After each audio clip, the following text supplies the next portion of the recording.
2025 সালের 1 ফেব্রুয়ারি থেকে সেন্ট মার্টিনে পর্যটক যাতায়াতে সম্পূর্ণ নিষেধাজ্ঞা কার্যকর করা হয়েছে।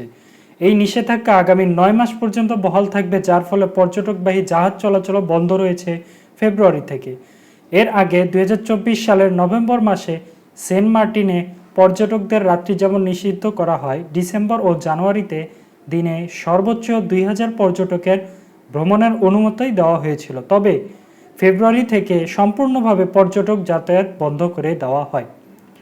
সরকারের এই সিদ্ধান্তের মূল উদ্দেশ্য হচ্ছে সেন্ট মার্টিনের পরিবেশ ও জীববৈচিত্র্য রক্ষা করা।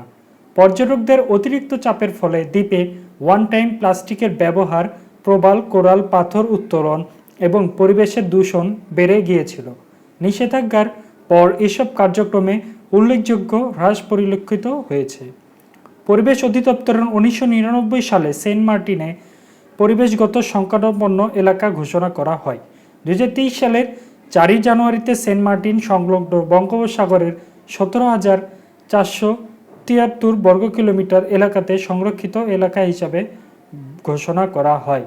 সেন্ট মার্টিনে প্রায় 10,000 বাসিন্দাদের জীবন জীবিকার পর্যটকের উপর নির্ভরশীল। নিষেধাজ্ঞার ফলে তারা চরম আর্থিক সংকটে পড়েছে। তবে আমাদের এই পরিবেশ সংরক্ষণের জন্য সেন্ট মার্টিনের এই নিষেধাজ্ঞা খুবই গুরুত্বপূর্ণ।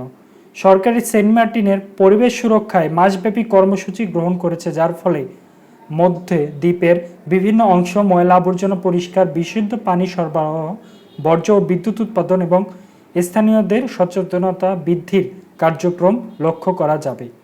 তবে এই উদ্যোগগুলোর পাশাপাশি স্থানীয় বাসিন্দাদের বিকল্প জীবিকার ব্যবস্থা করা জরুরি। পর্যটক খাতের উন্নয়নের জন্য ট্যুর অপারেটরদের নিবন্ধন প্রক্রিয়া সহজীকরণ, ভ্যাট প্রত্যাহার এবং ব্যাংকে জামানতের বাধ্যতামূলক হ্রাস করার সুপারিশ করা হয়েছে। সেন্ট মার্টিনে পর্যটক যাতায়াতের নিষেধাজ্ঞা একটি জটিল ইস্যু, যেখানে পরিবেশ সংরক্ষণ ও স্থানীয় জনগণের জীবিকায় রক্ষার জন্য সুষম সমাধান প্রয়োজন। সরকারের উচিত এর পাশাপাশি স্থানীয় বাসিন্দাদের কাজ করা।